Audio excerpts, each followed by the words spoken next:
बिस्मिल्लाहिर्रहमानिर्रहीम। नाज़रीन, township news पे खुशामदीद। मैं हूं आपका मेज़बान काजी मुदस्सिर। नाज़रीन, आज एक नए प्रोग्राम के साथ आपकी खिदमत में हाजिर हुए हैं। जैसा कि आपको मालूम है कि NA 133 में इलेक्शन ज़िमनी इलेक्शन होने जा रहा है, जो कि पाकिस्तान मुस्लिम लीग नून के उम्मीदवार जो यहाँ से इलेक्शन जीते थे परवेज़ मलक, उनकी वफ़ात की वजह से ये सीट खाली हुई और यहाँ पर एक सियासी माहौल बहुत गर्म हो चुका है। इलाके में मुस्लिम लीग नून, पीपल्स पार्टी, तहरीक इंसाफ और दीगर जमातें जो हैं वो इलेक्शन कंटेस्ट कर रही हैं। आज हमारे साथ एक ऐसे उम्मीदवार हैं जो ग्रीन टाउन के रहायशी हैं और NA 133 के जो मेंबर कौमी असम्बली के उम्मीदवार हैं। मोहतरम इरफान खालिद साहब। मोहतरम इरफान खालिद साहब ग्रीन टाउन के रहायशी और अल मारूफ जो जानी पहचानी जो उनका नाम है वो इरफान खालिद फड्डा है। जी अस्सलाम वालेकुम सर। वालेकुम सलाम। सर, सबसे पहले अपना तारुफ करवाएं, आप कहाँ के रहायशी हैं और आपका जो पेशा है वो क्या है? मैं ग्रीन टाउन लाहौर का रहायशी हूँ और अरसा 47 साल से अपने वालिदैन के साथ रहता हूँ।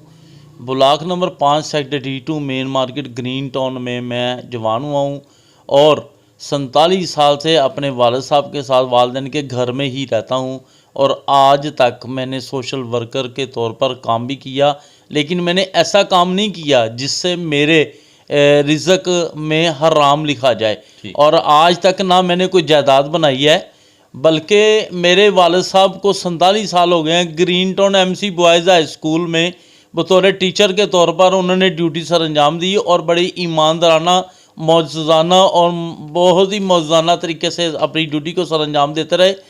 उन्होंने मुझे हमें एक बात बताई थी कि बेटा, जब भी आपने किसी भी शोबे में चलना है, ईमानदारी के साथ चलना है, अपनी आवाम के दिलों में दाखिल होकर उनके उनके उनके लिए आपने मोहब्बत की मिसाल बनकर चलना है। ठीक हो गया। ना कि कल वो ऐसा काम करना है कि वो आपके पीछे चल के खुद आए। ठीक हो गया। तो इसलिए मैं अच्छा, आप ये बताएं कि आपने ये इलेक्शन लड़ने का फ़ैसला क्यों किया और साथ साथ ये बताएं कि आप इतना सरमाया कहाँ से लाएंगे, क्योंकि इलेक्शन तो है पैसे की गेम। जो पाकिस्तानी इलेक्शन हो रहे हैं बड़ी बड़ी पार्टी से। नाज़रीन, आपको साथ साथ ये बताते चलें कि बहुत बड़े उम्मीदवार यहाँ के शाइस्ता परवेज़ मलक हैं, उनकी अहलियाँ हैं, जमशेद इकबाल चीमा हैं और दीगर जो असलम गिल साहब हैं जो पाकिस्तान पीपल्स पार्टी के उम्मीदवार हैं। हमने उनसे स्टार्ट नहीं किया, उनसे भी इंशाल्लाह इंटरव्यू करेंगे। हम ऐसे उम्मीदवारों से स्टार्ट कर रहे हैं जिनको इलाके में बहुत ज़्यादा जाना पहचाना, इलाके में तो जाता है लेकिन नेशनल सतह पे उनकी शनवाई नहीं है, उनको पहचान नहीं है। हम इसी सिलसिला में जो आज़ाद उम्मीदवार हैं, जो जिनका इतना ज़्यादा जान पहचान नहीं है, उनसे हम स्टार्ट करें। सर, आप ये बताएं कि इतना सरमाया कहाँ से आएगा और आपने इलेक्शन लड़ने का फ़ैसला क्यों किया?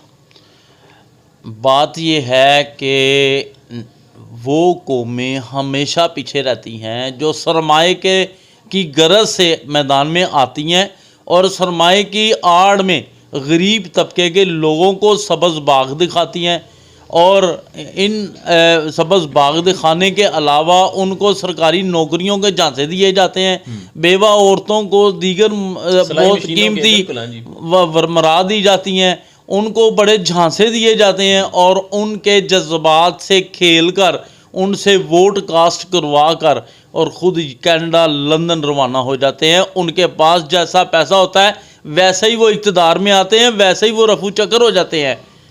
अगर मेरे पास, और खुदा की कसम मैं दावे के साथ कहता हूँ, मेरे पास सरमाया नहीं है, लगाने के लिए भी नहीं है और मैं ख़रीदने के लिए भी नहीं है।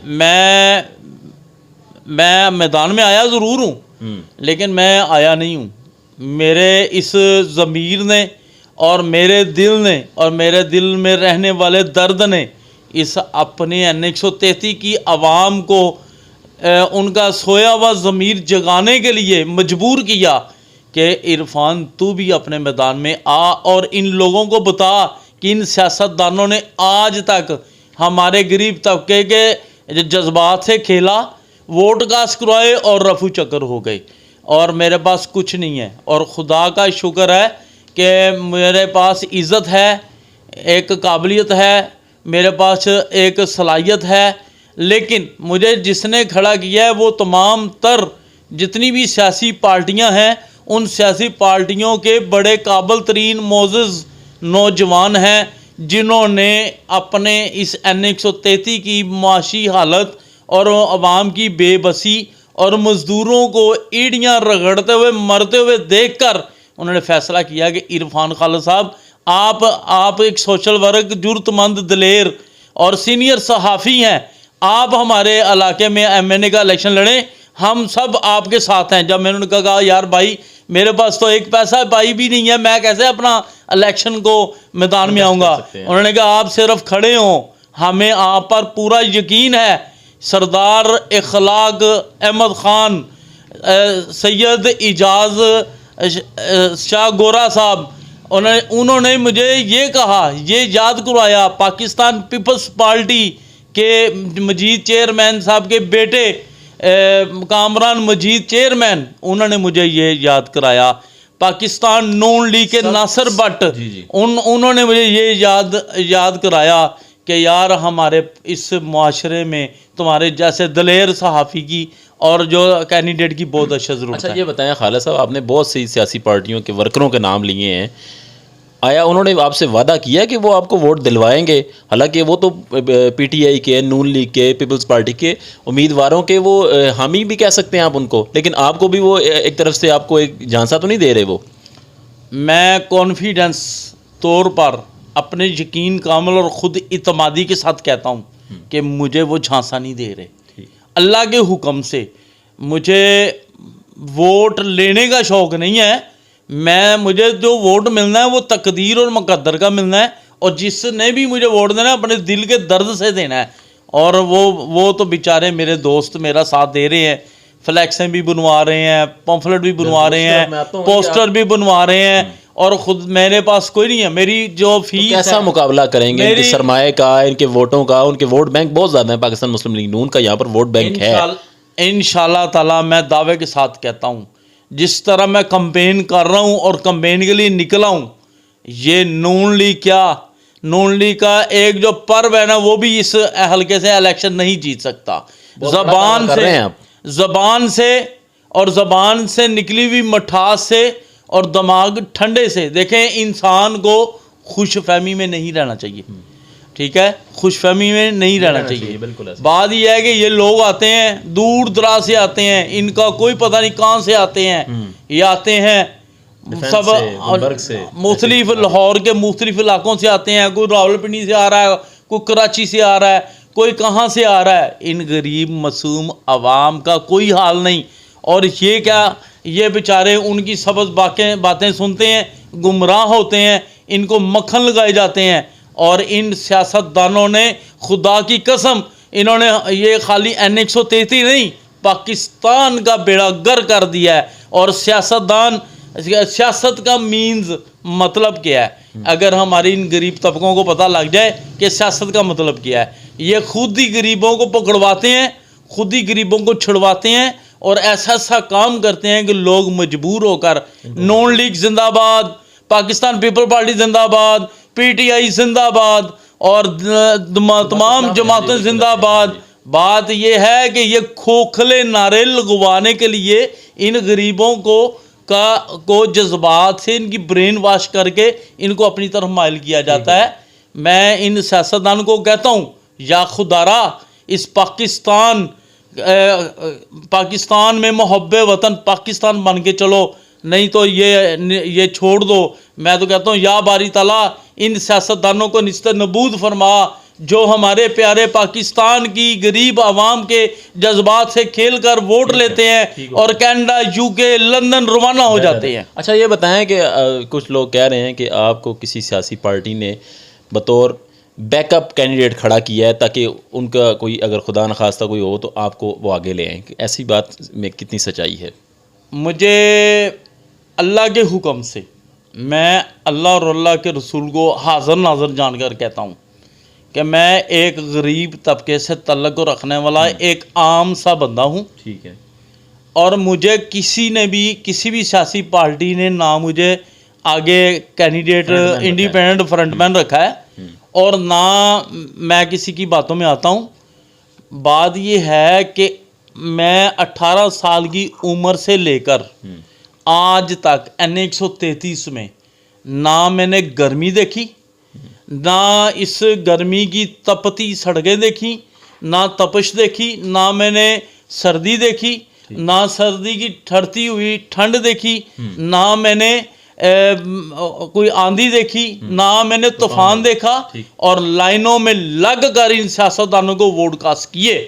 और इसलिए किए भाई, इसलिए वोटकास्ट किए कि ए मेरे गरीब, मेरी माओ बहनों बेटियों, आज मेरी आवाज़ को सुन लो और देख लो और परख लो, आप कब तक इन सियासतदानों की भेंट चढ़े रहेंगे और कब तक आप इन सियासतदानों की बातों में आते रहेंगे, और कब तक मेरी माओ बहन बेटियों, मेरे जवानों, मेरे बुजुर्गों, कब तक आप इन सियासतदानों की चिपड़ी बातों में आकर अपना मुस्तकबिल तबाह करोगे, अपने बच्चों को गोलियां लगते हुए देखोगे। मैं दावे के साथ कहता हूं कि मैं 18 साल की उम्र से लेके आज 48 साल की उम्र तक वोट डालते इन सियासतदानों को वोटकास्ट करता आया हूं। ठीक है। और क्यों करता आया हूं?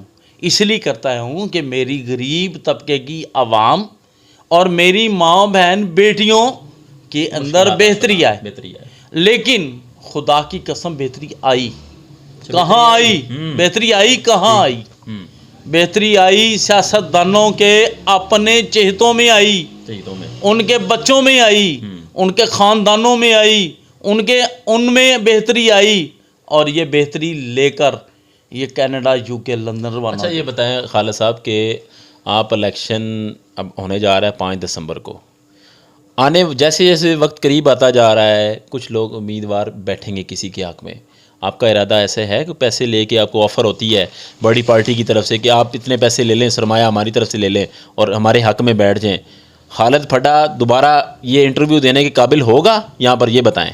इंशाअल्लाह ताला मैं दावे के साथ कहता हूँ, मुझे एक वोट भी ना मिले, लेकिन इन खुद गरज और करप्ट सियासतदान जो बाद में पहले वोट लेते हैं फिर लैंड माफिया की सूरत अख्तियार कर जाते हैं, इनके हक़ में मैं लाइफ टाइम भी नहीं बैठूंगा। और इस गरीब तबके की आवाम के लिए, मज़दूरों के लिए, रेडियों पर फ्रूट ख्वांचा फरोशों के लिए मेरी जान भी हाजिर है, और इनके लिए मैं मैदान में डट कर आऊँगा।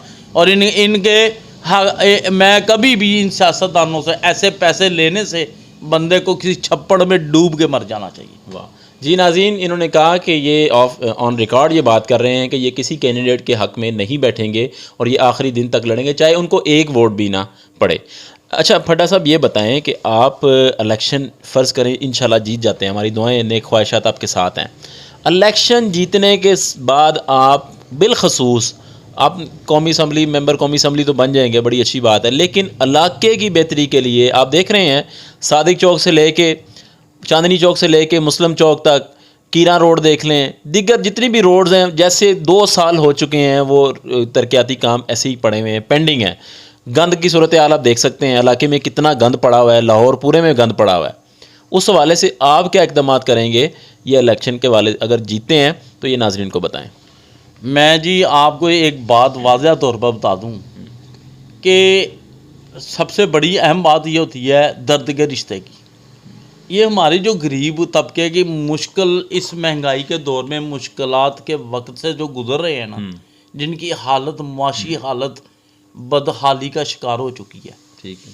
कोई बीमारियों के भेंट चढ़ गए हैं, किसी के घर राशन नहीं है, किसी के घर कोई ऐसा मामला नहीं, कई लोग अंदर आंखें बंद करके और अपने आप के दुख दर्द को अंदर ही समाकर रो रहे होते हैं कि या खुदारा कैसा हुक्मरान तूने बिठा दिया है। बात यह है कि इन तरक्याती कामों से अवाम, गरीब तबके की पेट की प्यास नहीं बुझती। बुझती तो है इस तरह कि इस जो सियासतदान है ये 1947 से लेके आज तक सियासतदान इन गरीबों के जज्बात से खेल कर वोट लेकर क्या करते रहे हैं, क्या करते रहे। इन्होंने अपने ख़ानदानों में अपने बेहतरी लाने के अलावा कुछ नहीं किया। इन्होंने गरीब तबकों को बेहतरी में क्या दिया है? दहशतगर्दी, लाकानूनियत, महंगाई, खाना कल्चर, इन्होंने लैंड माफिया, इन्होंने कब्जा ग्रुप, इन्होंने ये कुछ दिया है। क्या है? अब जितने भी सरमायादार जो ताजरान हैं, कपड़े के हैं, चीनी के हैं, आटे के हैं, चावल के हैं, घी के हैं, ये कौन लोग हैं भाइयों? ये सियासतदानों के ख़ानदान हैं। ये क्या करते हैं? उनसे तय कर लेते हैं तयन कि जी आप इतने % मुझे कमीशन दें, हम सवेरे आटे का रेट बढ़ा देते हैं। क्या है, चीनी माफिया। अब अगर इन्होंने 10% बढ़ा दिया ना रेट आटे का, हुकूमत ने, उस वजीर ने ऐलान कर दिया है कि आटे का रेट इतने % रेट ज़्यादा हो गया है, तो उस बढ़ने वाली कुल कीमत की 50% इन सियासतदानों की जेबों में जाता है और 50% इन उस सरमायादार की जेब में जाता है। और इसमें 10% 100% में से 20% टैक्स वालों के जेबों में चला जाता है। इससे कौमी खजाने का भरपूर नुकसान किया जा रहा है। सारी और बातें किसी भी सियासतदान के दिल में एक पाई भी एहसास नहीं। अच्छा, सारी बातें बिल्कुल आप सारी बातें आपकी बिल्कुल 100% मुत्तफिक करता हूँ, मैं आपसे इत्तेफाक करता हूँ। लेकिन आप जीतने के बाद क्या करेंगे? अकेली सीट। मैं इंशाअल्लाह ताला जीत कर मैंने नहीं हूँगा। कौन होगा? मेरी MNA की सीट जो होगी ना, वो तमाम गरीब तबके की होगी। नुमाइंदा सीट। आप गरीब तबके के बंदे को मैं ये वाज़ह तौर पे बता दूंगा कि आप जिसको भी जो काम होगा वो अपने आर्डर टाइप करवा के लाए, मैं उसके ऊपर दस्तखत करूंगा, लाकानूनियत को जड़ से ख़त्म करूंगा और करप्शन के लिए मुकम्मल तौर पे ऐसा काम करूंगा जिससे हर गरीब तबके का बंदा ना बेरोज़गार रहेगा ना परेशान रहेगा। मैं आपको एक बात बताता हूँ। बात ये है कि हमारी इस मौजूदा हुकूमत को या साबका दौरों की हुकूमत को, जिसमें सियासतदान एक दूसरे पे इल्ज़ाम लगाते हैं, या खुदारा तुम एक दूसरे सियासतदानों आप एक दूसरे पर इल्ज़ाम लगाकर अपने पाकिस्तान का नाम बदनाम करते हो, क्यों करते हो? और इन गरीब तबके के लोग जो आपको वोट कास्ट कर के मैदान में लाते हैं, आप उनको के जज्बात से खेल कर क्यों उनको बहाली पर छोड़ा हुआ है? मामला ये है कि आप कम से कम इतना तो करो कि अगर एक घर में बेवा है तो 25,000 रुपये उसका खर्चा लगाओ, अगर कोई मजदूर है तो 20,000 उसका खर्चा लगाओ, वो अपना काम करे या ना करे। ठीक हो गया। अगर कोई बीमार है, लाचार है, वो बुजुर्ग है, उसकी एज इतनी हो गई है कि काम करने के काबिल ठीक हो गया नहीं है, उसका आप राशन लगाओ। ये क्या है, आप 1,000-2,000 रुपये आपने अपने इस वजारत के साथ NGO बनाई हुई है, आप लोगों की लाइनें लगवाते हो, फुटेज बनाते हो, और फुटेज को आप पूरी तफसील फाइलें बना के बाहर के मुल्क भेजते हो, और बाहर इंसानियत के नाम पर भीख मांग कर अपनी तिजोरियाँ भरते हो, और इनको 1,000 रुपया, 3,000 रुपया, 12,000 रुपया एहसास प्रोग्राम और क्या बेंजीर प्रोग्राम फलां के नाम पर देकर उनके जज्बात से खेल। ठीक हो गया। अच्छा, ये बताएं कि इलाके में जो तरक्याती काम, मैं उस तरफ दोबारा आऊँगा, ये बातें आपकी बिल्कुल ठीक है। सड़कें टूट फूट का शिकार हैं, गंदगी है, लाकानूनियत है, इस हवाले से आप क्या करेंगे? उनको तो आप सजेशन दे रहे हैं, आप क्या करेंगे? सियासतदानों, मैं ये करूँगा कि तरक्याती कामों में सबसे पहली बात यह है कि रूल एंड लॉ पर अमल दरामद करवाऊँगा। रूल एंड लॉ और कानून की बालादस्ती जब तक नहीं होगी तो ये हमारे काम मुकम्मल नहीं हो सकते। अब क्या होता है कि सियासतदान जो हैं वो क्या करती है, सियासत का मतलब क्या है? सबसे बड़ा नाम सियासत का मतलब और मायने है झूठ, अवाम के साथ जज्बात से खिलवाड़ करना, खेलना। ये बातें बिल्कुल आपकी ठीक हैं, लेकिन आप क्या? मैं आपसे कह रहा हूँ कि मैं रूल एंड लॉ और कानून की बालादस्ती पर अमल दरामद करवाऊँगा। इंशाअल्लाह साले तरक्याती काम होंगे। ठीक हो गया जी। नाज़रीन, हमारे साथ मौजूद थे उम्मीदवार NA 133 जो ज़िमनी इलेक्शन होने जा रहा है, मतलब खालिद फड्डा साहब। उनसे इरफान खालिद साहब से बात हमने की, उन्होंने अपना मंशूर पेश किया और उन्होंने कहा कि मैं गरीब मुतवस्सित तबके से ताल्लुक़ रखता हूं और मेरे पास कोई सरमाया नहीं है, कोई इस तरह के जो इलेक्शन जीतने के लिए टूल्स होते हैं, सरमाया होता है और दीगर जो लवाजमात होते हैं वो नहीं हैं। लेकिन इसके बावजूद मैं इलेक्शन लड़ने इसलिए जा रहा हूँ कि गरीब आवाम जो इस हल्के की गरीब आवाम जो पिस रही है, जो जिन पर महंगाई का बहुत ज़्यादा बोझ है, उनके हकूक़ की जंग लड़ने के लिए मैं इस मैदान अमल में आया हूँ और इनका जो इंतखाबी निशान है वो लेटर बक्स है। नाज़रीन, इस तरह के प्रोग्राम लेके दोबारा आपकी खिदमत में हाजिर होंगे। इसी तरह दूसरे कैंडिडेट्स को भी इंशाल्लाह हम इंटरव्यू करेंगे, उनके ख्यालात का इज़हार भी आपके सामने पेश करेंगे। तब तक के लिए अल्लाह हाफ़िज़ व नासिर।